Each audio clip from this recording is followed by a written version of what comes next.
సువార్త పుస్తకము 12వ అధ్యాయము 32వ వచనాన్ని మనం తీసుకుందాం. Do not be afraid, little flock, for your father has been pleased to give you the kingdom. తెలుగులో ఒకసారి చదువుకుందాము. చిన్నమందా భయపడుడి, మీకు రాజ్యము అనుగ్రహించుటకు మీ తండ్రికి ఇష్టమై ఉన్నది. ప్రతి ఆదివారము మనం ఇక్కడ చదువుతుంటున్న కాన్సెప్ట్ మనకి తెలుసు. దేవుని రాజ్యంలో ఉన్న వేరియస్ కాన్సెప్ట్, రకరకాలమైన కాన్సెప్ట్లు మనం చదువుతూ వస్తుంటున్నాము. ప్రత్యేకంగా గడిచిన కొన్ని వారాల క్రితము కింగ్డమ్ కాన్సెప్ట్ ఆఫ్ కీజ్, దేవుని రాజ్యం యొక్క తాళప చెవుల గురించి మనం చదువుతుంటున్నాము.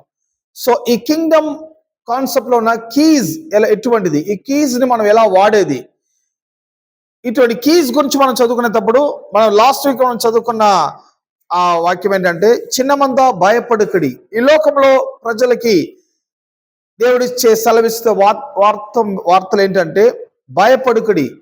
ఈ భయం అనేది ఎందువల్ల వస్తుంటున్నదనగా, సో జీవితంలో కొన్ని విషయము మనము సమస్యలు ఉండేటప్పుడు ఆ సమస్య నుంచి ఎలా మనము విమోచన పొందాలి అనక విమోక్షణం గురించిన ఐడియా అవగాహన లేనప్పుడు అప్పుడు భయం కలుగుతుంటున్నది.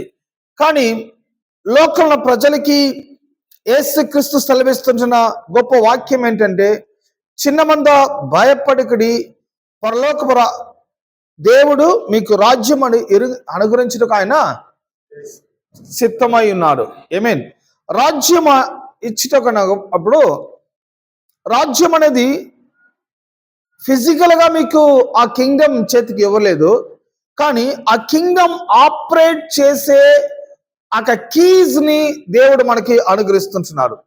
సో ఈ కీజ్ ఆ కింగ్డమ్ ని మనం ఆపరేట్ చేయొచ్చు అంటున్నారు. ఈ భూమిలో ఉన్న మీరు పరలోక రాజ్యాన్ని మీరు ఆపరేట్ చేయొచ్చు, లాక్ చేయొచ్చు, అన్లాక్ చేయొచ్చు. ఎలాగా అన్లాక్ చేసేది, ఎలా లాక్ చేసేదని మనము కొన్ని వారాలుగా మనం చదువుతూ వస్తుంటున్నాము. ఈ లాక్ అన్లాక్ అనేది ఫిజికల్ కీ ఉండేటప్పుడు ఫిజికల్ గా మనం లాక్ చేస్తాము, అన్లాక్ చేస్తాము ఫిజికల్ కీజ్. కానీ ఇది ఫిజికల్ కీజ్ గురించి మనం చదవలేదు ఇక్కడ. స్పిరిచువల్ కీజ్. ఫిజికల్ అనేది మనం కంటి ద్వారా చూస్తున్నాము, ఈ తాళాన్ని ఈ బుర్రకి ఈ తాళం అని మనం వేస్తున్నాము. కానీ లేఖన వాక్యం అనేది ఇప్పుడు చదువుతున్న ఈ అంశం అనేది ఇది టోటలీ స్పిరిచువల్. స్పిరిచువల్ కీజ్ అనగా ఇన్విజిబుల్ గా ఉండేది. ఇన్విజిబుల్ గా ఉండేదంటే మన ఫైవ్ సెన్స్ నాలెడ్జ్ కి దూరంగా ఉంది. ఫైవ్ సెన్స్ కి మనకు సంబంధమే లేదు, చూపులకి అందుబాటులో లేదు, ఫైవ్ సెన్స్ లో అందుబాటులో లేదు, చూపులకి కనబడలేదు, కానీ లాక్ అయి ఉంది. ఈ లాక్ ని ఎలా మనం అన్లాక్ చేయాలి అనేది విషయంలో ఇది ఒక స్పిరిచువల్ సిరీస్ అయినది. ఈ స్పిరిచువల్ గా మనము గమనించాల్సి అయినది. టోటల్ గా ఇది నాలెడ్జ్ సంబంధించినది. చెప్తాము నాలెడ్జ్. ఈ నాలెడ్జ్ మీకు కలిగినప్పుడు స్పిరిచువల్ గా మీరు లాక్ అయి ఉన్న వాటిని అన్లాక్ చేయొచ్చు, అన్లాక్ చేస్తున్న విషయాన్ని మీరు లాక్ చేయొచ్చు.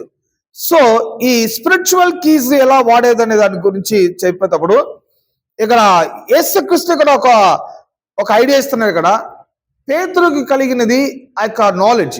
ఆ నాలెడ్జ్ పైన క్రీస్తు సంఘం కడతానంటున్నారు. ఈ నాలెడ్జ్ కలిగిన వాడికి యేసుక్రీస్తు చెప్పే టీచింగ్స్ ఏంటనగా, పరలోకపు తాళపు చెవులు నీకు ఇవ్వబడుతుంటున్నది. ఆ వాక్యాన్ని కూడా చదువుకుందాము. మత్తయి రాసిన సువార్త పుస్తకము 16వ అధ్యాయము 13 నుండి 19 వరకు. వచ్చి మనుష్య కుమారుడు ఎవరని జనులు చెప్పుకొని తన శిష్యులను అనగా, వారు కొందరు బాప్తిసమిచ్చు యోహాననియు, కొందరు ఏలియానియు, కొందరు ఇర్మియానియు లేక ప్రవక్తలలో ఒకడని చెప్పుకుంటున్నారని. అందుకైనా మీరైతే నేను ఎవడని చెప్పుకుంటున్నారని వారు అడిగారు. అందుకు సీమోను పేతురు, నీవు సజీవుడకు దేవుని కుమారుడు అయిన క్రీస్తు అని చెప్పింది. అందుకు యేసు, సీమోను, మరి సీమోనా, నీవు ధన్యుడు. పరలోకమందున్న ఆ తండ్రి ఈ సంగతి నీకు బయలుపరచలే గాని నరులు నీకు బయలుపరచలేదు. మరియు నీవు పేతురువు, ఈ బండ మీద ఆ సంఘమును కట్టుదును, పాతాళలోక ద్వారములు దాని ఎదుట నిలువనేరవని నేను నీతో చెప్పుచూ ఉన్నాను. పరలోక రాజ్యం యొక్క 4 చెవులు నీకు ఇచ్చెదను. నీవు భూలోకమందు దేని సంబంధించుదువో బంధించుదువో అది పరలోకమందును బంధింపబడును, భూలోకమందు దేని విప్పుదువో అది పరలోకమందును విప్పబడినని అతనితో చెప్పాడు.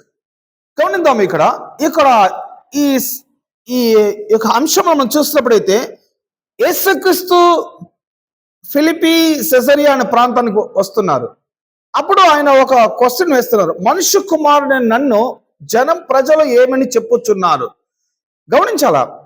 సో ఆ యూదయ దేశం పూర్తిగా ఉన్న లక్షల కొలది ప్రజలు యేసు క్రీస్తును గురించిన ప్రాపర్ ఐడియాతో ఎవ్వరూ చెప్పలేదు, ఒక్కరూ చెప్పలేదు. ప్రతి ఒక్కరికి ప్రతి ఐడియా ఉన్నది. మన ఐడియా అన్ని కరెక్ట్ అనుకోకూడదు.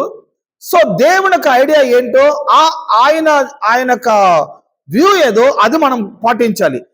ప్రతి ఒక్కరు యేసుక్రీస్తుని గురించి కొందరు ఎలియానియో, కొందరు ఎరిమియానియో, కొందరు బాప్టిస్ట్ యోహాననియో, కొందరు ప్రవక్తలనియో అందరూ రకరకాలుగా చెప్పారు. అప్పుడు వీటిలో గమనించేటప్పుడు కొన్ని లక్షల ప్రజలు యేసుక్రీస్తుని గురించిన అవగాహన లేకుండా ఉన్నారు.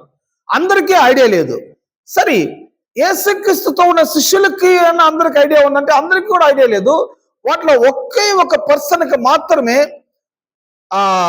మీరు సజీవమైన దేవుని కుమారుడైన క్రీస్తు అని పేతురు చెప్పాను. అప్పుడు యేసుక్రీస్తుతో ఉన్న శిష్యులకు కూడా ఆ 12 మంది శిష్యుల్లో కూడా 11 మనుషులకి ఐడియా లేదు. ఒకే ఒక పర్సన్ మాత్రమే ఆ అవగాహన కలుగుతుంటున్నది. ఆ అవగాహన కూడా యేసుప్రభు అంటున్నారు, ఇది మాంస రక్తము నీకు తెలియచేసింది కాదు, పరలోకంలో నా తండ్రి నీకు ఇది తెలియచేసాను. పైగా నువ్వు పేతురు విన్నావు అని చెప్పింది మాత్రమే కాకుండా నీ పైన నేను సంఘము కట్టెదను. పేతురు అయి ఉన్నావు అనేది, ఆ పేతురు అనేది పెట్రోస్ అని లాస్ట్ వీక్ నేను మీకు చెప్పాను. పేతురు అనేది పెట్రోస్ గ్రీక్ భాషలో. పెట్రోస్ అనగా రాక్, కాకపోతే బండ. ఏంటి రాక్, ఏంటి బండ అని ఇక్కడ చెప్తున్నారంటే పేతురుకు కలిగిన ఆ యొక్క ప్రత్యక్షత కాకపోతే ఆ అవగాహనే రాక్ అంటున్నారు ఆయన. ఈ యొక్క అవగాహన పైన, ఈ యొక్క కన్ఫెషన్ పైన నేను నా సంఘమును నేను కట్టేదను, పరలోకపు తాళపు చెవులు నీకు ఇచ్చేదను, పాతాళపు ద్వారములు వాటిని జయించలేరదు. ఏమేన్ నిలవనేరదు. ఇక్కడ గమనిద్దాము.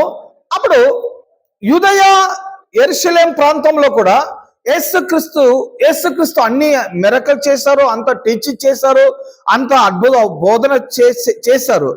ప్రతి ఒక్కరు విన్నారు, ప్రతి ఒక్కరు మిరకల్స్ గమనించారు. కానీ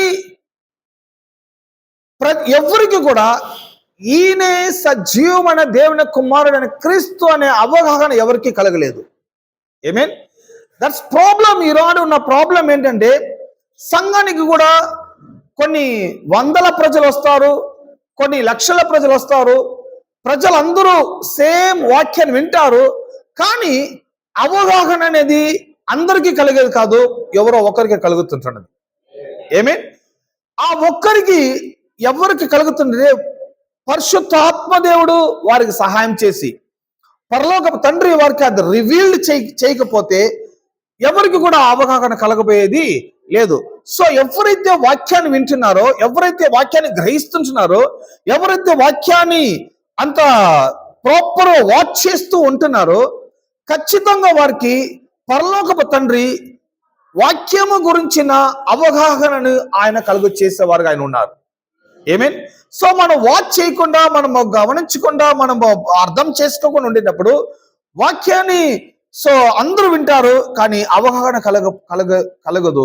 సో ఎప్పుడైతే అవగాహన కలగలేకుండా పోతుంటుందో సో మన జీవితంలో అదొక బిగ్ లాస్ అవుతుంటున్నది. ఏమేన్ చూడండి, అందరూ మన వాక్యం వింటాము, కానీ కొంతమందికి వాక్యం యొక్క అవగాహన కలుగుతూ ఉంటుంది. కొంతమందికి వాక్యంలో ఉన్న ఒక వెలుగు ప్రత్యక్ష చూస్తూ ఉంటారు. కొంతమందికి ఈ వాక్యం వారి హార్ట్ ని అట్లే ఆక్యుపై చేసుకుంటుంది. కొంతమంది ఇమ్మీడియట్ గా ఈ వాక్యాన్ని ఆపరేట్ చేసేవారుగా వారు కనబడతారు. కొంతమంది వింటూనే ఉంటారు, కానీ ఆపరేట్ చేయరు, అప్లై చేయరు. అది ఆ వాక్యం యొక్క ఎఫెక్టివ్ లైఫ్ వారి జీవితంలో కలగబోయేది లేదు. ఆమేన్. ఇప్పుడు చూస్తున్న ప్రాబ్లం అదే. యెరూషలేము, యూదయ, గలిలయ ప్రాంతంలో అన్ని చోట్ల యేసు ప్రభు వెళ్ళారు, అన్ని చోట్ల ఆయన అద్భుతాలు చేశారు, అన్ని చోట్ల ప్రసంగించారు. కానీ ఇప్పుడు ఆయన ఒక క్వశ్చన్ వేస్తున్నారు, మనుష్య కుమారుడు నన్ను జనములు ఏమని చెప్పుతున్నారు? సో మీరేమంటున్నారని అన్నారని కూడా కాదు, వాస్తవానికి ఈ జోన్ లో, ఈ ప్రాంతంలో నేను కొన్ని సంవత్సరాలుగా టీచ్ చేస్తున్నాను, మిరకల్ చేస్తున్నాను. ప్రజలకి ఏదైనా అవగాహన కలిగిందంటే ఒక్కరికి కలగలేదు. హలో. సో ఇది ప్రాబ్లం. చర్చలో ఉన్న ప్రాబ్లం ఏంటంటే, ప్రతి సమ్ 100 పీపుల్, సమ్ 1000 పీపుల్ వాక్యం వింటారు. సో వింటున్న మనము అవగాహన కలగలేకుండా ఉండకూడదు. ప్రతి వీక్, ప్రతి సమయం మన వాక్యం వినేటప్పుడు మనకు ఖచ్చితంగా అవగాహన కలగాలి. అది right or wrong, yes or no, ఏదో మంచిదో చెడుదో ఏదో ఒక అవగాహన కలగాలి. ఏది కలగకుండా న్యూట్రల్ గా ఉండకూడదు. సో రైట్ అంటే రైట్, రాంగ్ అంటే రాంగ్. సో ఇప్పుడు వారికి ఏం అవగాహన కలిగింది యేసు ప్రభు గురించి? కొందరు యెరెమియానియో, కొందరు ఎలియానియో, కొందరు ప్రవక్తలనియో రకరకాలుగా చెప్పారు. చెప్పేదంతా మంచిదే, వారేం తప్పు చెప్పలేదు. కానీ అవి కాదు అవగాహన. ఈయన ఎలియా కాదు, ఈయన యెరెమియా కాదు, ఈయన ప్రొఫెట్ కాదు, ఈయన ఎవరో కాదు, ఈయన బాప్టిస్ట్ ఇచ్చి యోహాను కాదు, ఈయన సజీవమైన దేవుని కుమారుని యొక్క క్రీస్తు అని అవగాహన ఒక్కరికి కూడా కలగలేదు. ఆమేన్. ఎందుకు సజీవమైన దేవుని కుమారుని క్రీస్తు అని చెప్తున్నారంటే, యూదులు ఆ మెస్సయ్య కొరకు ఎదురు చూస్తున్నారు. యూదులు దేవుని కుమారుడు రాజుగా దిగి వచ్చి యూదులైన మనల్ని, ఇజ్రాయెల్ ప్రజల్ని ఆయన రక్షిస్తారు అనే నమ్మకము వారికి కొన్ని సంవత్సరాలుగా ఉన్నది. కానీ ఈయనే సజీవమైన దేవుని కుమారుని క్రీస్తు, ఈయనే మెస్సయ్య, ఈయన దిగి వచ్చి ఆ యూదయ, యెరూషలేము, గలిలయ ప్రాంతంలో ప్రతి దినము ప్రసంగించి అద్భుతాలు చేస్తూ ఉంటున్నారు. కానీ ఒక్కరికి కూడా ఈయనే ఆ మెస్సయ్య అనే అవగాహన కలగలేదు.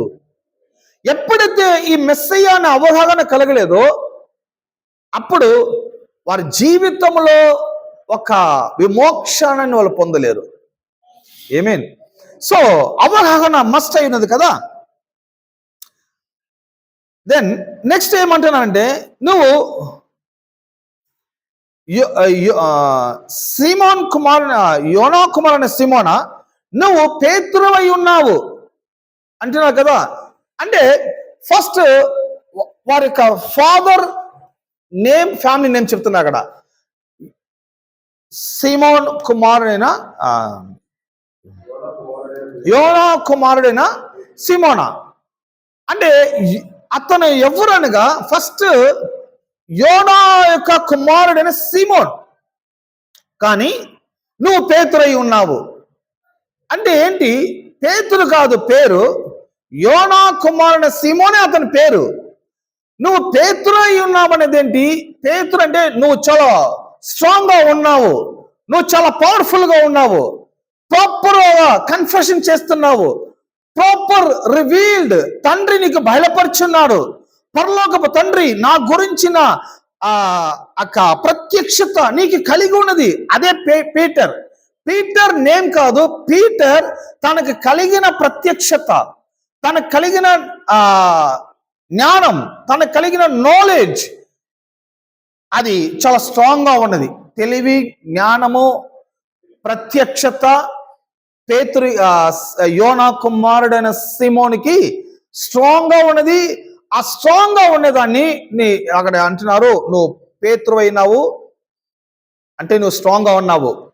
ఈ బండ పైన నా సంఘమును కట్టుతాను, ఈ బండ పైన నా సంఘము కట్టేదు. అంటే బండ పైన సంఘం కట్టేదంటే పేతురు అనే మనిషి పైన కాదు, ఆ మనిషికి కలిగిన తెలివి పైన, ఆ మనిషికి కలిగిన జ్ఞానం పైన, ఆ మనిషికి కలిగిన అవగాహన పైన, ఆ మనిషికి కలిగిన నాలెడ్జ్ పైన, రివీల్డ్ పైన నా సంఘాన్ని నేను కట్టేదను. ఎందుకు ఈ సంఘం అక్కడ కడుతున్నారు? ఎవరికైతే ఈ తెలివి, జ్ఞానము, అవగాహన, ప్రత్యక్షత కలిగి ఉన్నదో వారిని సంఘం అని లేఖనం పిలుస్తుంటున్నది. ఇటువంటి వారిని పాతాళము కూడా వారిని, తెలుగు ఏమనింది? పాతాళ ద్వారంలో వారిని నిలవనేరదు. ఇంగ్లీష్ చదువుతాను. పాతాళము కూడా, పాతాళం అనేది గొప్ప పవర్ఫుల్ అయినది. నరకము, అపవాది ఉన్న ప్రాంతము, అదొక టెరిటరీ. పాతాళం అనేది చాలా డేంజరస్ ప్లేస్ కదా. పాతాళం అనేది చాలా పవర్ఫుల్ ప్లేస్, చాలా మోసమైన ప్లేస్. అటువంటి డేంజరస్ ప్లేస్ కూడా ఇటువంటి జ్ఞానం కలిగిన వారిని, ఇటువంటి తెలివి కలిగిన వారిని, ఇటువంటి అవగాహన కలిగిన వారిని, ఇటువంటి ప్రత్యక్షత కలిగిన వారిని ఈ డేంజరస్ ప్లేస్ కూడా అది వారిని జయించలేరదు. ఏమేన్? ఎంతమంది ఆమెన్ అన్నారు? అప్పుడు చర్చ్ అనేది ఏంటి? ఇది ఒక మత సంబంధమైన కూడికలాగా చేసుకొని అక్కడ మన మత సంబంధమైన ఆచారాలతో పాటించి, తెలివి జ్ఞానం లేకుండా, అవగాహన కలగకుండా ఏదో పాటలు పాడి, ఏదో వాక్యం, ఏదో మనము కానుకలేసి ఏదో వెళ్ళిపోయాము అనే దాని వలన దీని యొక్క రిజల్ట్ ఏంటి? అటువంటి ప్రజల యొక్క ప్రాబ్లమ్స్ ఏంటంటే, ఎన్నడూ వారు సమస్యల్ని జయించలేకుండా ఉంటారు. ఎన్నడూ వారు అపవాదులను జయించలేరు. ఎన్నడూ వారు కన్నీటితో, శోధంతో, బాధలతో ఉంటారు. ఎప్పుడైతే జ్ఞానము, తెలివి, నాలెడ్జ్, అవగాహన, ప్రత్యక్షత ఒక బిలీవర్కి, ఒక విశ్వాసకి, విశ్వాసం అనేవారు చర్చ్, అటువంటి వారు కలుగుతున్నదో అటువంటి వారు పాతాలని వారు జయించేవారు ఉంటారు, అపవాదుని జయించేవారు ఉంటారు, విజయం పొందుకునే వారు ఉంటారు. ఎందుకంటే వారికి కలిగిన జ్ఞానము, తెలివి, ప్రత్యక్షత ఈ లోకంలో ఎటువంటి డేంజరస్ సిచ్యువేషన్స్ కూడా వారిని జయించలేదు. ఏమేన్? సో జ్ఞానం కలుగచేసేది చర్చ్ యొక్క రెస్పాన్సిబిలిటీ అయినది. వారికి తెలివిగల వాక్యాన్ని బోధించి వారికి ఈ ప్రత్యక్షత వారు పొందుకోవాలనేది ఒక ప్రీస్టో, పాస్టరో, టీచరో, ప్రొఫెటో ఎవరికో వారికి ఆ రెస్పాన్సిబిలిటీ ఉన్నది. సో ఈ సర్మన్ చెప్పేది అనేది ఒక సీరియస్ బిజినెస్. అది ఏమేన్?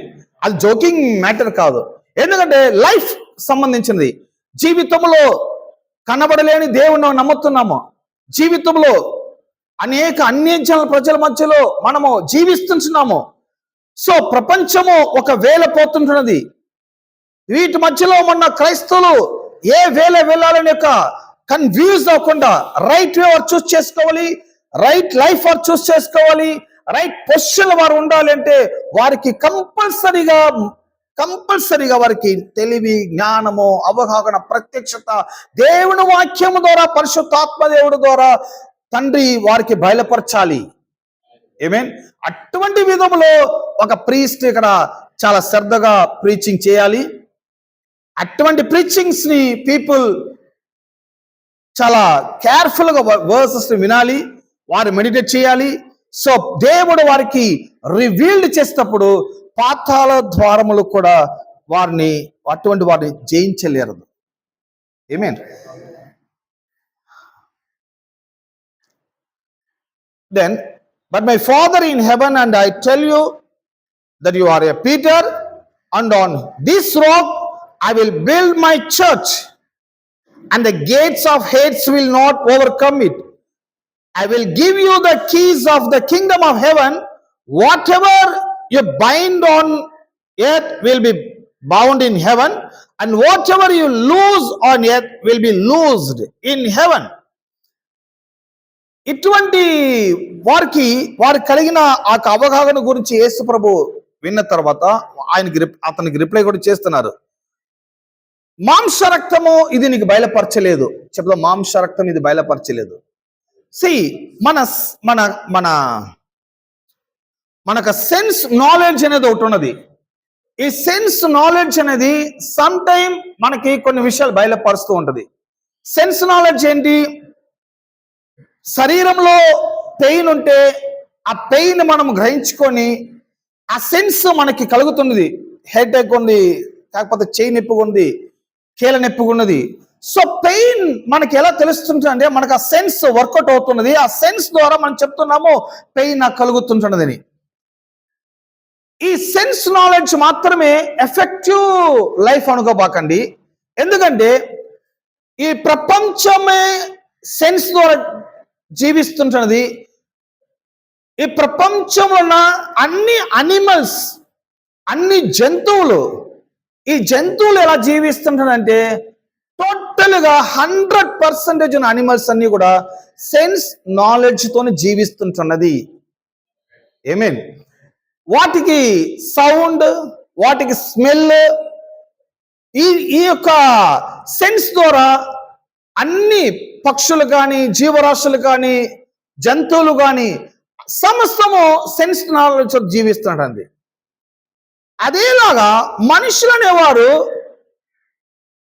అనేవారు వీరొక అనిమల్ అనుకుంటున్నారు. హ్యూమన్స్, క్యాటల్ అందరూ కూడా అనిమల్స్ అనుకుంటున్నారు. సో అనిమల్స్ అని అవగాహన ఉన్నదాలన పీపుల్ లివింగ్ లైఫ్ కూడా ఎలా ఉన్నదంటే పీపుల్ యొక్క లివింగ్ లైఫ్ కూడా సెన్స్ నాలెడ్జ్ తో ఉంటున్నది. అంటే పెయిన్ అంటే పెయిన్ అని నమ్ముతున్నారు, కష్టం అంటే కష్టం అని నమ్ముతున్నారు, బాధలు అంటే బాధలు నమ్ముతున్నారు, బాధని చెప్పుతున్నారు, నొప్పి అని చెప్పుతున్నారు. సో మీరు అనుకోవచ్చు, అదేంటండి పెయిన్ అంటే పెయిన్ అని చెప్పాలి కదా, బాధలు అంటే బాధలు అని చెప్పాలి కదా, కష్టాలు అంటే కష్టాన్ని చెప్పాలి కదా అంటే ఇవన్నీ కూడా మీ మీకు సెన్స్ నాలెడ్జ్ ద్వారా మీకు కలుగుతుంటున్నది, తెలుసుకుంటున్నారు, చూస్తున్నారు. సెన్స్ చెప్పేదని యథార్థము కాదు, సెన్స్ చెప్పేదని నిజము కానీ కాదు. సెన్స్ చెప్పేదని కూడా అవన్నీ కూడా ఫ్యాక్ట్. బట్ ట్రూత్ ఏంటి? ఆయన పొందిన దెబ్బల చేత మీరు స్వస్థత నొందిన్నారు. సో లోకంలో ఫ్యాక్ట్ అనేది ఒకటి ఉన్నది, ట్రూత్ అనేది ఒకటి ఉన్నది. ఫ్యాక్ట్ అనేది ఏంటి? ఎవ్రీ మిన్యూట్ అది చేంజ్ అవుతూ ఉంటది ఫ్యాక్ట్. బట్ ట్రూత్ అనేది ఎవర్ లాస్టింగ్ లైఫ్ వరకు నిత్యముగా ట్రూత్ అనేది ఎన్నడూ చేంజ్ అవ్వదు. పీపుల్ ఈనాడు ఫ్యాక్ట్ తెలుసుకున్నంత రీతిలో ట్రూత్ వారు తెలుసుకోలేదు. దట్స్ ప్రాబ్లం, అదే మెయిన్ ప్రాబ్లం. ట్రూత్ అనేది ఏంటి? ఆకాశము భూమి గతించిపోయినను నా మాటకు సున్నైన నొప్పులైన పోనే పోదంటున్నారు. చర్చెస్ కూడా ఈనాడు ఫ్యాక్ట్ చెప్తున్నారు, చర్చెస్ కూడా ఫ్యాక్ట్ మాట్లాడుతున్నారు, నిజం మాట్లాడుతున్నారు, యథార్థం మాట్లాడుతున్నారు. సో చర్చ్ అనేది నిజము, ఫ్యాక్ట్, యథార్థం మాట్లాడేది కాదు. నిజానికన్నా యథార్థానికన్నా ట్రూత్ అనేది ఒకటి ఉన్నది. ట్రూత్ నిజానికన్నా యథార్థానికన్నా గొప్ప విలువైనది. ఏమే ఫ్యాక్ట్ ఏంటి? మనం అందరం కూడా 8 o'clock చర్చిలో ఉన్నాము, ఇది ఫ్యాక్ట్. బట్ ఇంకొక హాఫ్ అన్ అవర్లో చేంజ్ అయిపోతుంది.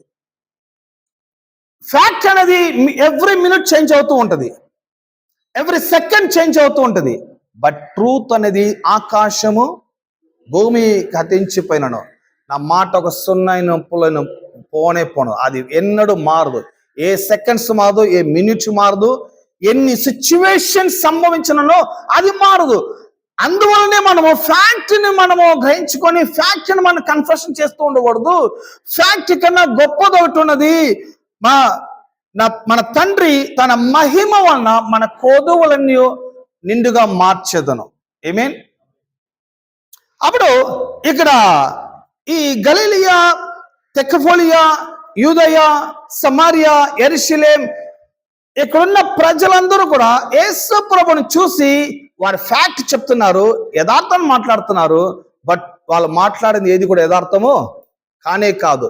ఆయన ప్రవచన అనేది ఫ్యాక్టే, ఆయన యెర్మియా లాంటి మిరకల్ చేసింది కూడా ఫ్యాక్టే, ఆయన ఎలియా లాగా జీవించింది ఫ్యాక్టే. బట్ ట్రూత్ అది కాదు. బట్ ట్రూత్ పేతురు చెప్పాడు కదా, సజీవమైన దేవుని కుమారుడైన క్రీస్తు అని పేతురు చెప్పింది ఫ్యాక్ట్ కాదండి, యథార్థం కాదు, అన్నిటికన్నా గొప్పది ట్రూత్ అని చెప్తున్నాడు. పరలోకపు తండ్రి ఇది నీకు బయలుపరచను, మాంస రక్తం అది నీకు ఇది బయలుపరచలేదు అంటే ఈ సెన్స్ నాలెడ్జ్ నేను ఎవరు నీకు తెలియచేయలేదు, పరలోకమున్న తండ్రి స్పిరిచువల్ ఫాదర్ నీకు అది బయలుపరిచి ఉన్నాను. ఏమీన్? అందువలన మనము చర్చికి వచ్చేటప్పుడు పరలోకపు తండ్రి మనకు బయలుపరచాలి, వాక్యం ఒక అవగాహన మనకు కలగాలి. ఎందుకంటే దీని ద్వారా మన లైఫ్ను మనం ఆపరేట్ చేయబోతున్నాం. దీని ద్వారా ఈ ప్రపంచంలో మనం సక్సెస్ఫుల్ లైఫ్ చేయబోతున్నాము. వీటి గురించిన తెలివి, జ్ఞానము, వివేకం మనకు ప్రాపర్గా కలగాలి. అందరికీ కలుగుతుందా అంటే డౌట్, కానీ అందరికీ కలగాలని దేవుని యొక్క చిత్తమై ఉన్నది. ప్రతి ఒక్కరూ ఈ వాక్యం వినేటప్పుడు ఆ జీవితంలో ఇటువంటి ప్రత్యక్షత కలిగి ఉండాలి. దెన్ ఈ పేతురు చెప్పారు కదా, చర్చ్ అనే పదాన్ని మనం గమనించినప్పుడైతే the word is widely misunderstood because it is translated as church. ఈ బండపైన నా సంగమ కట్టెదను అనే పదము వరల్డ్ వైడ్ గా ప్రపంచం అంతా కూడా ఆ వాక్యాన్ని పీపుల్ మిస్అండర్స్టూడ్ చేస్తున్నారు, తప్పుగా అర్థం చేసుకుని ఉన్నారు. చర్చ్ చెబుదామా, చర్చ్. ఈ చర్చ్ అనే పదం అక్కడ వచ్చినది కాబట్టి ప్రజలు చర్చ్ అనేది ఒక రిలీజియన్, ఒక ప్లేస్ గా, చర్చ్ అనేది ఒక మత సంబంధమైన ఆచారమైన కూడికలాగా, చర్చ్ అంటే అదొక రిలీజియన్ కాన్సెప్ట్ అని కాన్సెప్ట్ లో చూస్తున్నారు. చర్చ్ అనేది అదొక రిలీజియన్ కాన్సెప్ట్ కాదు. చర్చ్ అనేది అదొక రిలీజియన్ టర్మ్ కాదు. చర్చ్ అనేది అదొక గవర్నమెంటల్ టర్మ్ అయినది, అదొక పొలిటికల్ టర్మ్ అయినది, అదొక పవర్ హౌస్ ఒక టర్మ్ అయి ఉన్నది. చర్చ్ అనే పదము ఇది ఇంగ్లీష్ లో మనం చర్చ్ అంటున్నాము, కానీ ఈ చర్చ్ అనేది గ్రీక్ భాష మీరు గమనించారంటే ఎక్లీషియా. చదవము, ECCLESIA, ecclesia. ఎక్లీషియా అనేది అనే పదము కాల్డ్ అవుట్ వన్స్, ఒక్కసారి బయటికి రమ్మని పిలువబడిన వారు, ఒకేసారి విడిపించబడిన వారు, బయటకు వచ్చిన వారు. చర్చ్ అనేది ఏంటి? చీకటి రాజ్యం నుంచి, అపవాది బంధింపుల నుండి, పాప ఊపిల నుండి, చీకటి నుండి, పాపము నుండి, శాపము నుండి దేవుడు వారిని రక్షించుకొని బయటకు తీసుకొని వస్తుంటున్నారు. వారిని చర్చ్ అని లేఖనం చెప్పబడుతుంటున్నది. చర్చ్ అనేది ఏంటి? చీకటిలో ఉండేవారు, అపవాది బంధింపులో ఉండేవారు, పాపంలో ఉండేవారు, వారిని యేసు క్రీస్తు యొక్క రక్తము ద్వారా వారికి రక్షణ కలిగి వారు అటువంటి జోన్ నుంచి బయటకు వచ్చేస్తున్నారు. జోన్ అనే కన్నా రాజ్యం నుంచి బయటకు వచ్చేస్తుంటున్నారు.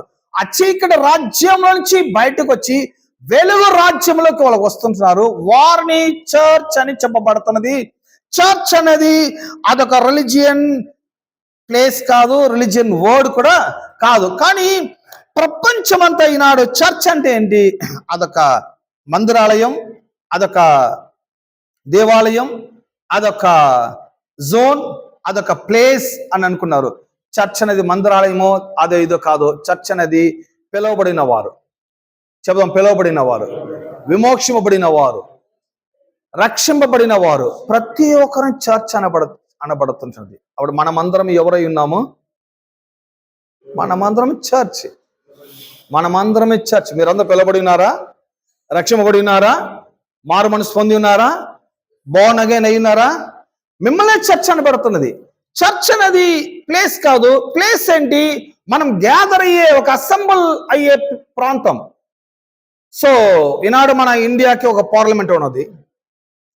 పార్లమెంట్ బిల్డింగ్ కాదు, అక్కడ మెయిన్ బిల్డింగే లేకపోయినా కూడా ఆ పార్లమెంట్ బోర్డ్ మెంబర్స్ ఎక్కడ కూర్చున్నా కూడా బిల్ పాస్ చేస్తారు. అక్కడ బోర్డ్ మెంబర్స్ మస్తే కానీ బిల్డింగ్ మస్ట్ కానే కాదు. కాబట్టి బిల్డింగ్ ఇచ్చే ప్రయారిటీని, బిల్డింగ్ ఇచ్చే ప్రాముఖ్యతని ఎవరికి ఇచ్చేలేదంటే లోపల కాంగ్రిగేషన్ చేయలేదు. Congregation must. ఎందుకంటే ఈ కాంగ్రిగేషన్ బైబుల్ సంఘం అని పిలువబడుతున్నది, చర్చ్ అని చెప్పబడుతున్నది. వీరందరూ బయటికి రమ్మని పిలువబడిన వారు, చీకటి రాజ్యం నుంచి విమోక్షింపబడిన వారు. వీరిని and was used by the Greeks to refer to the senate or the other political group. ఈ పిలువబడిన వారిని, రక్షింపబడిన వారిని వారిని చర్చ్ అని అంటున్నాము, కానీ గ్రీక్ భాషలో వారిని ఏమంటున్నారంటే వారు సెనెట్. చెప్పండి, సెనెట్. సెనెట్ అనేవారు, సెనెట్ అనే గ్రూప్, అదర్ పొలిటికల్ గ్రూప్స్, వారి ఒక గ్రూప్. ఈ గ్రూప్ ఎటువంటి వారంటే that were chosen by the democrat or government. మనల్ని ఎవరు చూస్ చేసింది అనగా దేవుని రాజ్యమే, దేవుని చిత్తము, దేవుడే మనం చూస్ చేసి ఉన్నారు. మనము కాదు, మనము ఆయన తెలుసుకోలేదు, ఆయనే మనల్ని తెలుసుకొని ఉన్నాడు. మనము ఆయన వెతికి వెళ్ళలేదు, ఆయనే మనల్ని వెతికి వచ్చి ఉన్నారు. సో ఆయన చూస్ చేయబడిన పీపుల్ చర్చ్ అంటున్నారు. కాకపోతే ఇంకొక అల్టిమేట్ గా వాళ్ళు ఏమంటారంటే senate or political group, not a religion group. Church people అందరూ కూడా రిలీజియన్ మైండెడ్ గా ఉంటున్నారు, రిలీజియన్ యాక్టివిటీస్ లో ఉంటున్నారు. ఈ రిలీజియన్ యాక్టివిటీస్ ఎప్పుడు కూడా విమోచన కలుగ చేయదు. సో ఈనాడు ఉన్న దేశంలో ఉన్న అన్ని ప్రాబ్లమ్స్ కి రీజన్ ఏదంటే రిలీజియన్ ప్రాబ్లం. ఏమేన్ దేశంలో ఉన్న సమస్యలకి, దేశం ఉన్న గొడవలకి, దేశంలో ఉన్న ప్రాబ్లమ్స్ అన్నిటికీ వెనక వెళ్ళి చూసారంటే అక్కడ ఏదో ఒక మతం అక్కడ యాక్టివేట్ చేస్తూ ఉంటుంది. సో మతం అనేది ప్రాబ్లమ్స్ ని క్రియేట్ చేస్తుంది, గవర్నమెంట్ అనేది ప్రాబ్లమ్స్ ని సాల్వ్ చేస్తుంది. కాబట్టి క్రిస్టియన్స్ అనేవారు వీరు కూడా ఈనాడు వారు ఒక రిలీజియన్, క్రిస్టియానిటీ పీపుల్ కూడా రిలీజియన్ యాక్టివిటీస్ తో, రిలీజియన్ మైండ్ సెట్ తో, రిలీజియన్ మెంటాలిటీతో ఉన్నారు. కాబట్టి ఈనాడు ఎలాగా హిందూ రిలీజియన్ లో, బుద్ధిస్ట్ రిలీజియన్ లో, మొహమ్మద్ రిలీజియన్ లో ఎలాగా సమ్ ప్రాబ్లమ్స్ క్రియేట్ అవుతుండదో, సేమ్ క్రిస్టియన్ పీపుల్ మధ్య కూడా సమ్ ప్రాబ్లమ్స్ క్రియేట్ అవుతూ ఉన్నది. ఎందుకంటే మీరందరూ కూడా రిలీజియన్ మెంటాలిటీ కలిగిన వారు. సో యేసుక్రీస్తు లోకానికి దిగి వచ్చింది ఎందుకంటే ఈయనొక కొత్త మతాన్ని స్థాపించుటకు, కొత్త రిలీజియన్ గ్రూప్ ని ఫామ్ చేయటకు యేసుక్రీస్తు లోకానికి దిగి రాకుండా యేసుక్రీస్తు దిగి వచ్చింది ఎందుకంటే ఒక న్యూ గవర్నమెంట్ ఫామ్ చేయడానికి, ఒక న్యూ గవర్నమెంట్ లో మెంబర్స్ ని గ్యాదర్ చేయడానికి. ఈ న్యూ గవర్నమెంట్ లో ఒక బోర్డ్ మెంబర్స్ ని గ్యాదర్ చేసి వారికి ఒక పవర్ కలుగచేసి ఆ పవర్ కలిగిన ప్రజలు ఈ ఎర్త్ లో దేవుని యొక్క చిత్తాన్ని, దేవుని యొక్క వాంఛని నెరవేర్చేవారుగా ఉండాలని దేవుడు మిమ్మల్ని, నన్ను ఆయన ఎన్నుకొని ఉన్నాడు. సో మనము రిలీజియన్ ప్రాబ్లమ్స్ క్రియేట్ చేస్తాను కాదు, రిలీజియన్ యాక్టివిటీస్ ని కలుగ చేస్తాను కాదు, దేవునికి చిత్తాన్ని నెరవేర్చేటప్పుడు. ఏమేన్? ఎందుకంటే మనము ఆ గవర్నమెంట్ యొక్క పొలిటికల్ ప్రజలైనాము, పొలిటికల్ గ్రూప్ అయినాము. Political groups that were chosen by the government or democrat. The Greeks invented the concept of democracy but never really applied it. But when the Romans overran the Greek empire, they adopted much of Greek thought, the philosophy including democracy, and developed them. This is how Caesar developed such a powerful government. మనము Rome government అనేది ప్రపంచంలో form అయినది మనకు తెలుసు కదా. యేసు ప్రభు ఉన్న జీవించే కాలంలో రోమ్ గవర్నమెంట్ అక్కడ వెల్ ఎస్టాబ్లిష్ అయి ఉన్నది. ఈ రోమ్ గవర్నమెంట్ కు ముందు ఉన్న గవర్నమెంట్ ఎంపైర్ ఏంటంటే గ్రీక్ ఎంపైర్. ఈ గ్రీక్ ఎంపైర్ అనేది అదొక డెమోక్రసీ గవర్నమెంట్. అది ఆ గ్రీక్ ఎంపైర్ ఉన్న విషయం ఏంటంటే వారు ఎక్కువ ఫిలాసఫీ కలిగిన ప్రజలు ఉన్నారు, మంచి తెలివి కలిగిన వారు ఉన్నారు. ఎలా మెయింటైన్ చేయాలి, ఎలా మేనేజ్ చేయాలి, దేశాన్ని ఎలా రూల్ చేయాలి అనేక కొన్ని ఫిలాసఫీ వారి దగ్గర కలిగి ఉన్నది. ఎప్పుడైతే రోమ్ గవర్నమెంట్ ఫామ్ అయినదో, ఎప్పుడైతే గ్రీక్ ఎంపైర్ వారు పడగొట్టారో, టోటల్ గా గ్రీక్ ఎంపైర్ వారు తీసివేయలేదు. ఆ గ్రీక్ ఎంపైర్ లో ఉన్న, గ్రీక్ గవర్నమెంట్ లో ఉన్న కొన్ని ఫిలాసఫీని క్యాప్చర్ చేసుకున్నారు. ఈనాడు కూడా వచ్చారండి. ఈనాడు మనము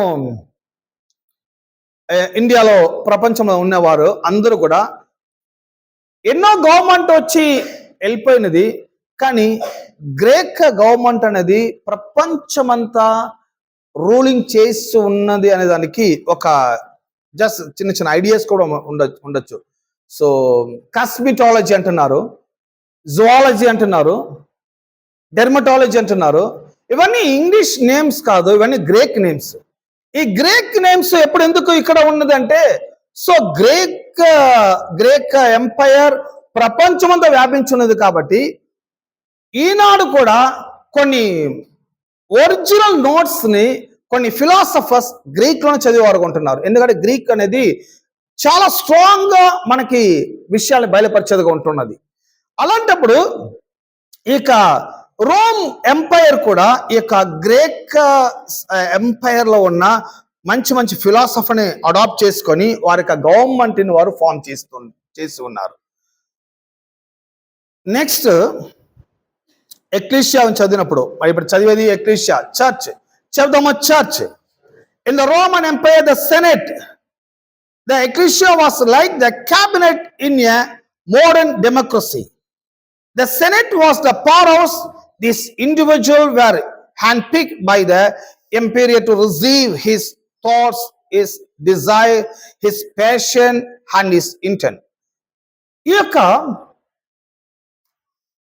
రోమ్ ఎంపైర్ గవర్నమెంట్ అనేది చూడండి, ప్రతి గవర్నమెంట్ లో ఒక సెనెట్ అనే ఒక గ్రూప్ ఉంటుంది. ఈ సెనెట్ అనే గ్రూప్ వచ్చి సీక్రెట్ గ్రూప్. అది ఈ సీక్రెట్ గ్రూప్స్ ఏం చేస్తారంటే, ఈ సీక్రెట్ గ్రూప్స్ ఎవరంటే ఆ గవర్నమెంట్ ఒక విల్, ఆ గవర్నమెంట్ ఒక ప్యాషన్, ఇవన్నీ కూడా రివీల్డ్ చేసేవారు, వాటిని అనుమతించేవారు, వాటిని ప్రొడ్యూస్ చేసేవారుగా ఉన్నారు ఇక సెనెట్ గ్రూప్ ఆఫ్ పీపుల్.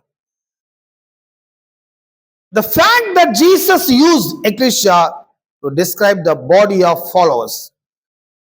ఈ యొక్క కాన్సెప్ట్ లోనే యేసుక్రీస్తు కూడా ఎక్లీషియా అని చెప్తున్నారు. ఆయన ఎక్లీషియా అంటే చర్చ్ అని ఈ కాన్సెప్ట్ ఆయన చెప్తున్నారు. ఈ కాన్సెప్ట్ ఎవరు చర్చ్ అంటున్నారు?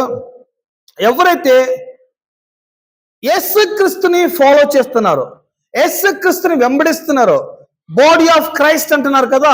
మనమందరమే యేసుక్రీస్తు యొక్క శరీరమై ఉన్నాము. ఎంతమంది ఇక్కడ ఆమేన్ అంటున్నారు? మనమందరమే యేసుక్రీస్తు యొక్క శరీరమై ఉన్నాము. ఆయనలో మనం ఉన్నాము, ఆయనలో ఒక భాగమై ఉన్నాము. మనల్ని ఏమంటున్నదంటే, మనల్ని ఎక్లీషియా అని చెప్పబడుతున్నది. మనమందరం ఎక్లీషియా అని చెప్పబడుతుంది. మనల్ని సీక్రెట్ గ్రూప్ అని చెప్పబడుతున్నది. మనల్ని పవర్ఫుల్ పర్సన్ అని చెప్పబడుతుంది. మన దగ్గర సమస్త పవర్ యేసుక్రీస్తు మనకు కలుగజేస్తున్నారు. ఈనాడు కూడా చూడండి, అమెరికా దేశంలో ఒక ప్రెసిడెంట్ అనే పర్సన్ ఉన్నారు. మీరు అనుకోకూడదు ప్రెసిడెంట్కి ఫుల్ పవర్ ఉందని. నో, ప్రెసిడెంట్కి వెనక ఇంకో గ్రూప్ ఆఫ్ పీపుల్ ఉన్నారు. వారు ఆ గవర్నమెంట్ ని కంట్రోల్ చేస్తున్నారు, ఆ గవర్నమెంట్ ని రూల్ చేస్తున్నారు. ఆ పీపుల్ ని ఏమంటారు? సెనెట్ అని చెప్పబడుతున్నారు. ఆ సెనెట్ అనే పీపుల్ ఎవరంటే అమెరికన్ ప్రెసిడెంట్ కన్నా పవర్ కలిగిన వారు. వారు అనుకున్నారంటే 24 hours లో ఆ ప్రెసిడెంట్ తీసివేసేయచ్చు. వారు అనుకున్నారంటే 24 hours లో వేరొక రూలింగ్ వాడు తీసుకుని రావచ్చు. సో అటువంటి పవర్ అక్కడ ప్రెసిడెంట్ కి వెనక ఇంకో గ్రూప్ ఆఫ్ పీపుల్ ఒకరు ఉన్నారు. అప్పుడు చూడండి, ఆ సెనెట్ అనేది ఎంత మంచి పొజిషన్ చూడండి. ఆ సెనెట్ అనేది ఎక్లీషియా అనే పదం వస్తున్నది. ఆ సెనెట్ అనే వారు ఎవరంటే చర్చ్ పీపుల్ ని లేఖనం యేసుక్రీస్తు సెనెట్ అని ఆహ్వానిస్తున్నారు. సెనెట్ అంటే ఏంటి? వారికి ప్రతి రైట్స్ వరకు ఉన్నది. సెనెట్ అనే వారికి ఏమున్నది? ప్రతి రైట్స్, ప్రతి పవర్, ప్రతి అథారిటీ. వారు అనుకుంటే లాక్ చేయొచ్చు, అన్లాక్ చేయొచ్చు. వారు అనుకుంటే చీజ్ చేయొచ్చు. వారికి లేని అథారిటీ లేదు. ఆ సెనెట్ గ్రూప్ కి అంత పవర్ కలిగి ఉన్నది.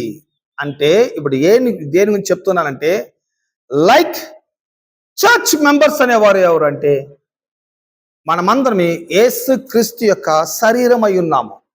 మనమందరం క్రీస్తు యొక్క బాడీ ఆఫ్ క్రైస్ట్ అయి ఉన్నాము, క్రీస్తు యొక్క శరీరం అయి ఉన్నాము. మనల్ని సంఘం చర్చ్ అని చెప్తున్నారు. ఎక్లీషియా అనబడుతుంది గ్రీక్ భాషలో. అది మీనింగ్ ఏంటంటే, మనము ఒక సెనెట్ గ్రూప్ అయి ఉన్నాము, మనము ఒక పొలిటికల్ గ్రూప్ అయి ఉన్నాము, మనము ఒక పవర్ హౌస్ కలిగిన వారుగా ఉన్నాము. మన దగ్గర లేని పవర్ లేదు అని చెప్పబడుతుంది బైబిల్ గ్రంథం.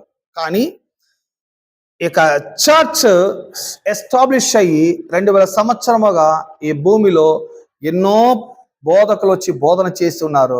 కానీ చర్చ్ అంటే ఇంత పవర్ ఉన్నదని సంఘస్థులు తెలియచేయకుండా పోయారు. కాబట్టి సంఘమే ఈనాడు కన్నీటితో, బాధలతో, వేదనతో ఇబ్బంది పడుతుంటున్నది. హలో, అంత పవర్ ఉన్నవారు కన్నీరు కార్చాల్సిన అవసరము లేదు. అంత పవర్ ఉన్నవారు వేదన పడాల్సిన అవసరం లేదు, బాధపడాల్సిన అవసరం లేదు. కానీ ఇక రిలీజియన్ ఎప్పుడు కూడా యథార్థం టీచ్ చేయకుండా మత సంప్రదాయం టీచ్ చేసి ప్రజలు కూడా ఏ సమస్య వచ్చినా మనం కన్నీటితో, మనం బాధలతో వేడుకుంటే దేవుడు మన మొరను ఆలకిస్తాడు. నో, అలా చెప్పలేదు. ఇక్కడ పాతాళపు ద్వారములు మిమ్మల్ని జయించి నేరదు అని చెప్పింది మాత్రమే కాకుండా పరలోక రాజ్యం యొక్క తాళపు చెవులు నీకు ఇస్తుంటున్నాను అంటే ఈ అవగాహన కలిగిన వారికి, ఈ యొక్క ప్రత్యక్షత కలిగిన వారికి కీస్ ని ఇస్తున్నాను. ఈ కీస్ ఎందుకు? ఈ ఎర్త్ లో ఉన్న మీరు హెవెన్ ని మీరు ఆపరేట్ చేయొచ్చు. ఎర్త్ లో ఉన్న మీరు హెవెన్ ని అన్లాక్ చేయొచ్చు.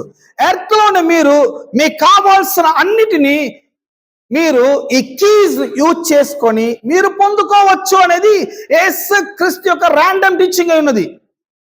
కానీ ఈనాడు యథార్థముగానే క్రైస్తవ ప్రజలు ఎర్త్ ని ఆపరేట్ చేస్తుంటున్నారా అంటే క్రైస్తవ ప్రజలు ఎర్త్ ని ఆపరేట్ చేసేది లేదు. ఎర్త్ ని ఆపరేట్ చేసే శక్తి వారికి లేదు అనుకుంటున్నారు. కానీ ప్రతి క్రైస్తవ ప్రజలు ఎర్త్ లో నుంచి ఏదైనా మనకు ఒక మిరకల్స్ జరుగునని ఎదురు చూస్తున్నారు. సో ఇక్కడ చెప్పింది యేసుక్రీస్తు చెప్పినది ఇది ఒక ప్రిన్సిపల్స్, కానీ ఇది ఒక మ్యాజిక్ షో కాదు. కీ అనేది లా. ఈ కీని మీరు ఎలా వాడాలో, ఎలా తెలుసుకుని వాడాలి. ఒక లాక్ ని మీరు ఓపెన్ చేస్తే అది మ్యాజిక్ కాదు, అదొక మిరకల్ కాదు, అదొక లా ఆఫ్ ప్రిన్సిపల్. ఏమేన్ కీస్ అని మాట్లాడితేనే అక్కడ సంప్రదాయాలకు అక్కడ చోట్లేదు, అక్కడ మ్యాజిక్ అక్కడ చోట్లేదు. ప్రతి లాని మీరు ఆపరేట్ చేసేటప్పుడు ఆ లా మీకు ఫంక్షన్ అయ్యేదిగా ఉంటున్నది. ఏమేన్ మీరు లాక్ చేసేది ఒక ఆపరేట్, అన్లాక్ చేసేది అదొక ఆపరేట్. సో ఎలా లాక్ అయిందని మీరు బాధపడకూడదు, ఎలా అన్లాక్ అయితే మీరు ఆశ్చర్యపడాల్సిన అవసరము లేదు. సో ఒక ఇల్లు బేగాన మనం ఓపెన్ చేస్తున్నామన్నా, ఓపెన్ అయిందంటే ఎంత మిరకల్ అంటారు మీరు? నో, అది లా అండి. ఆ లా మీరు ఆపరేట్ చేస్తే ఓపెన్ అయిపోయింది. దీంట్లో ఆశ్చర్యపడేదానికి ఏమీ లేదు. ఈనాడు క్రైస్తవ ప్రజలు ఏదైనా ఆశ్చర్యపడే రీతిగా మిరకల్స్ జరగాలని ఎదురు చూస్తున్నారు. దేవుడు అంటున్నాడు కీ దగ్గర ఉంది, కీ వాడదని నేర్చుకో. ఇన్ కేస్ వాడది నేర్చుకోకపోతే పాస్టర్ నవీన్ కుమార్ యూట్యూబ్ లో ఎవ్రీ వీక్ ప్రీచింగ్ చేస్తూ ఉంటున్నాడు. కల్వరి కింగ్ చర్చ్కి వెళ్ళిపో, ఆ యూట్యూబ్ ఛానల్ వెళ్ళు, అక్కడ నవీన్ కుమార్ కీస్ ఎలా ఆపరేట్ చేయాలి నేర్పిస్తూ ఉంటున్నాడు. సో కీస్ ఆపరేట్ చేసేది అనేది అదొక లా ఆఫ్ ఆపరేషన్.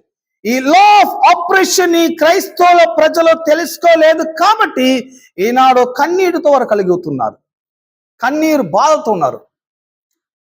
ఆ పాస్టర్ ఏం చేస్తున్నారు? ఆఫ్టర్ సర్వీస్ తర్వాత మీరు అందరూ ఉండండి, పాస్టర్ ప్రేయర్ చేసుకుని వెళ్ళిపోండి.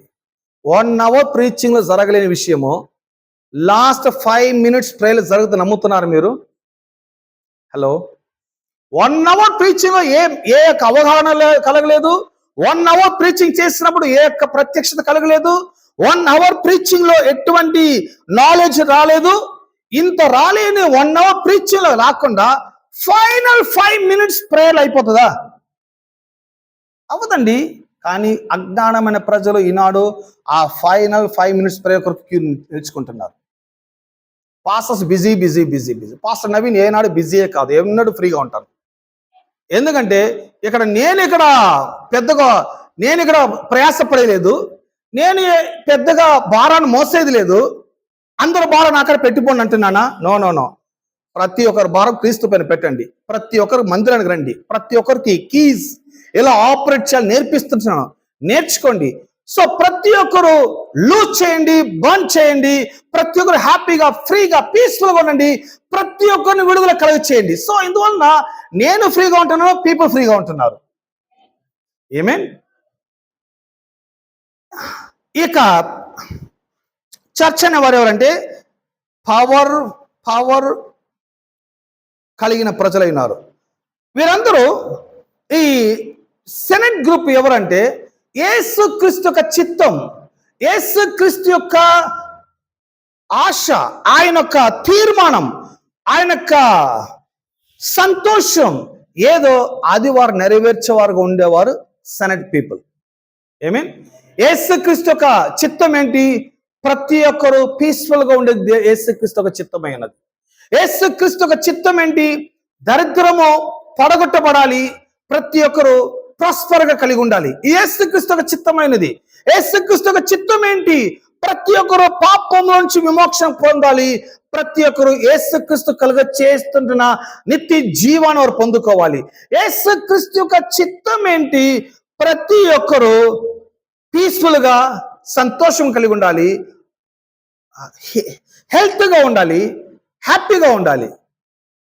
ఇవన్నీ ప్రమోషన్ చేసేది ఎవరు? ఇవన్నీ నెరవేర్చేది ఎవరంటే ఇవన్నీ నెరవేర్చేది ఆ సెనెట్ గ్రూప్.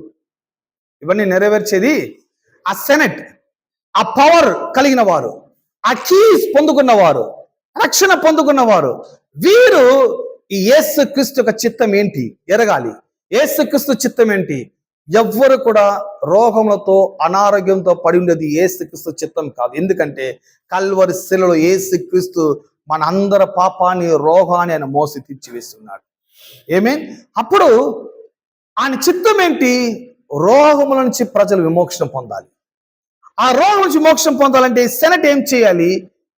ఈ ప్రపంచంలో ఉంటున్న ఈ యొక్క రోగాన్ని బంధించి ఈ ప్రపంచంలో ప్రతి ఒక్కరిపైన ఆరోగ్యము స్వీకరింపబడాలి. ఆరోగ్యం అది నదిలాగా వెళ్ళాలి.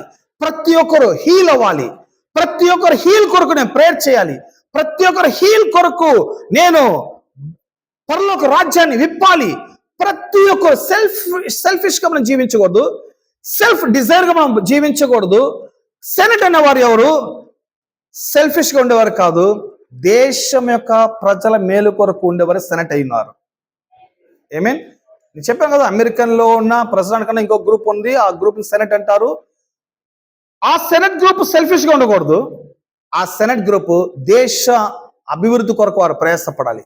దేశంలో రూలింగ్ రాంగ్ గా ఉంటే, దేశంలో పరిపాలన సరిగా లేకపోతే ఆ సెనెట్ గ్రూప్ మనకేం పోయిందిలే, మన పని మనం చూసుకుందాము అని సెనెట్ గ్రూప్ ఉన్నారంటే అది కాదు గవర్నమెంట్ ఒక లా. ఆ సెనెట్ గ్రూప్ వచ్చి అమెరికా దేశం పాడవుతున్నది, అమెరికా దేశం ఇట్లా సమస్యలు ఉన్నది. ఆ సెనెట్ గ్రూప్ ఇప్పుడు దేశ అభివృద్ధి కొరకు వారు ఇప్పుడు వర్కౌట్ చేస్తుంటున్నారు. దేశ మేలు కొరకు ఏం చేయలేదు, యాక్షన్ చేస్తున్నారు. ఈవెన్ అవసరమైతే చట్టాలు కూడా మార్చే శక్తి వారికి ఉన్నది. అప్పుడు ఈ చర్చ్ అనేవారు ఎవరంటే వీరొక రిలీజియన్ గ్రూప్ ఆఫ్ పీపుల్ కాదు, వీరొక పవర్ అథారిటీ కలిగిన సెనెట్ అయి ఉన్నారు.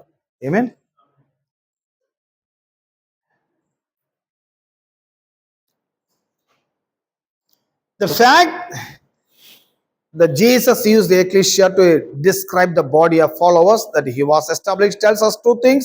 First, the word church itself is a political rather than a religious term, and second, this entire discussion about keys and about binding and losing is not religious but political discussion. ఇక్కడ ఆ శిష్యులతో ఆయన కూర్చొని ఎటువంటి విషయాన్ని discussion చేస్తున్నారంటే వాళ్ళు అక్కడ ఏదో ఒక రిలీజియన్ సంబంధించిన విషయాన్ని డిస్కషన్ చేయకుండా చర్చ్ అనే ఆ పదాన్ని మాట్లాడుతున్నారు. దెన్ నెక్స్ట్ కీస్ గురించి వారు డిస్కషన్ చేస్తున్నారు. చర్చ్ అండ్ కీస్, సంఘము తాళపు చెవులు.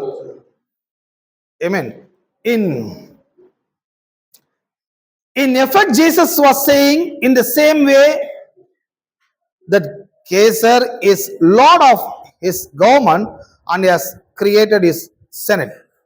His ecclesia is a cabinet. I also will build my cabinet on the fact that I am the Christ, the anointed King, the Lord of Lords and Son of loving God. He said to Peter, upon the rock of your confession of who I am, I will build my government. ఇక్కడ మన తెలుగులో ఈ బండపైన నా సంఘము నేను కట్టేదును అనేది ఇంకొక ఒరిజినల్ ట్రాన్స్లేషన్ ఎలా ఉందంటే I will build my government. నేను సంఘము కట్టేతాను అని చెప్పింది, అక్కడ సంఘం అనే పదం రాకుండా గవర్నమెంట్ అనే పదం వస్తుంటుంది. I will build my senate, my cabinet, my administrators who will carry out my wishes and my will. So Jesus established not a religion but a political force. ఇక్కడ ఈ సంఘం ఎందుకు కడుతున్నాను అని యేసు ప్రభు అంటున్నారంటే, వీరు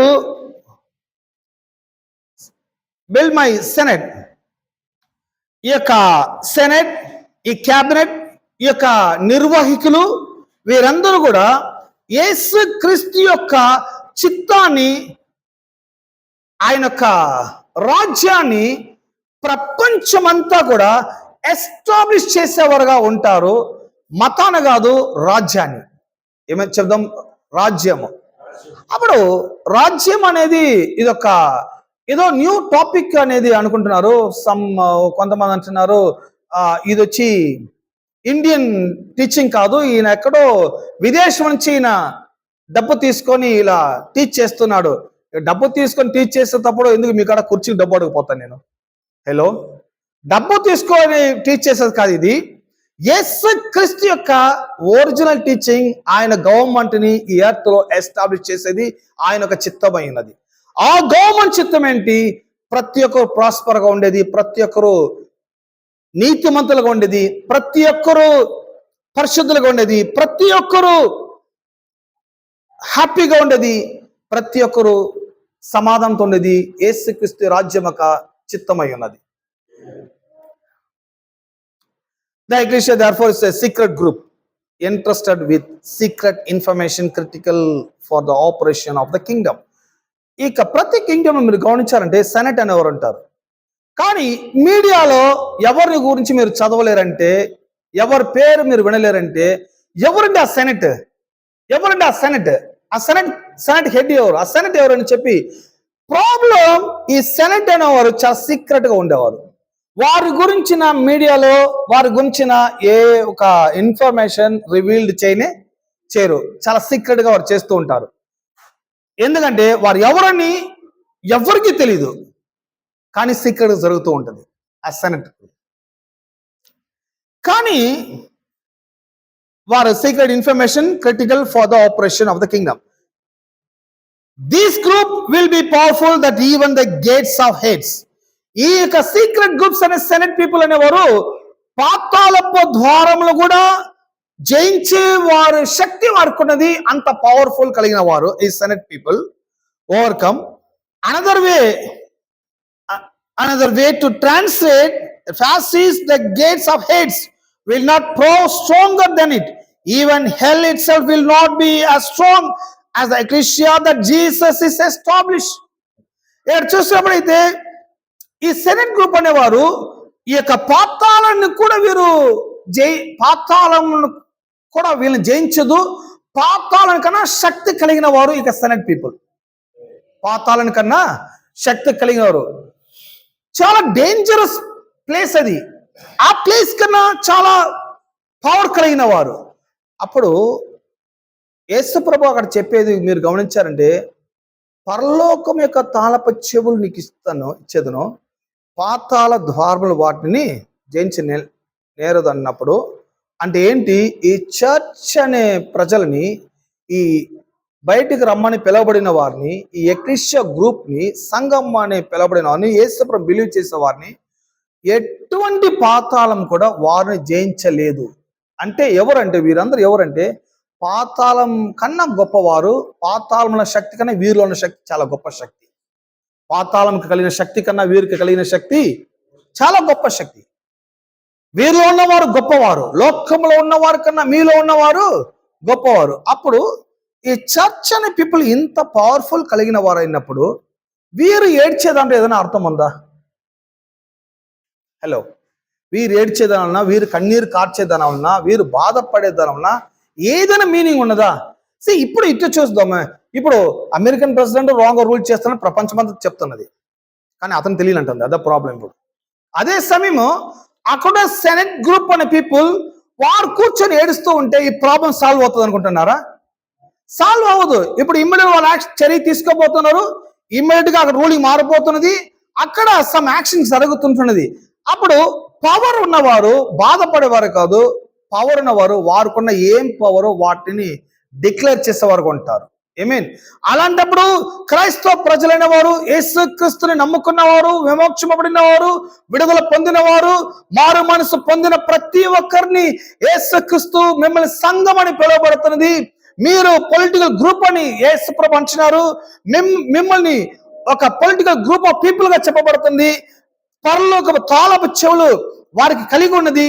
ఇటువంటి వారు చాలా పవర్ఫుల్ గా ఉన్నారు. కాబట్టి వీరు అనుకునింది ఈ లోకంలో సాధించవచ్చు. ఏమేన్ కీస్ చేతులు ఉన్నప్పుడు అనుకుని సాధించవచ్చు అని అర్థమైనది. అనుకున్నదంటే మన చిత్తం కాదు, దేవుని చిత్తాన్ని. సో కీస్ ఎందుకు ఇచ్చింది? మన చిత్తాన్ని నెరవేర్చేదానికి కాదు, దేవుని చిత్తాన్ని నెరవేర్చేదానికి, దేవుని యొక్క సువార్తను వెల్లడించడానికి, ప్రకటించడానికి, దేవుని యొక్క రాజ్యం ఎస్టాబ్లిష్ చేసేదానికి. What is the secret information? That Jesus gives his cabinet. He says, I will give you the keys of kingdom of heaven. Whatever you bind on earth will be bound in heaven, and whatever you loose on earth will be loosed in heaven. He gives us the keys of kingdom, not the keys to the kingdom.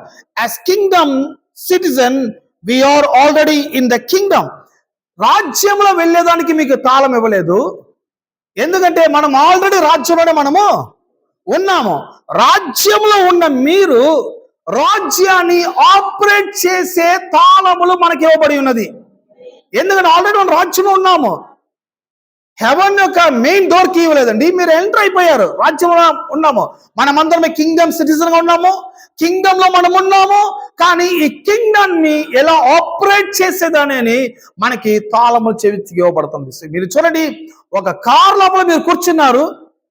Car లో కూర్చున్న దానిలో car మీరు drive చేయలేరు. Car drive చేసే key ఎప్పుడైతే మీకు ఇవ్వబడుతున్నదో అప్పుడే car ని మీ ఇష్టానికి డ్రైవ్ చేయగలరు. కార్ లో కూర్చున్నదా ఉన్న కార్ మీకు మీ ఇష్టానికి వెళ్ళిపోయేది లేదు. కింగ్డమ్ లో వచ్చేస్తారు, కింగ్డమ్ సిటిజన్ గా మీరు ఉన్నారు. కానీ కింగ్డమ్ ఆపరేట్ చేసే కీస్ ని సిటిజన్ కి దేవుడు ఇస్తుంటున్నారు. ఆమేన్. Then we do not need the keys to it.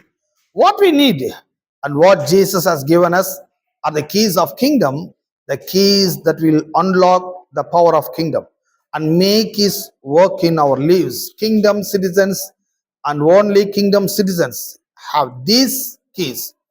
Citizenship is in the kingdom is getting them.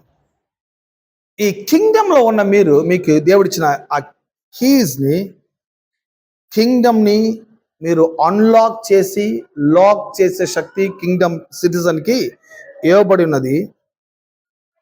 ఈ కింగ్డమ్ ని ఆపరేట్ చేసే అవగాహన మనం కలిగి ఉండాలి.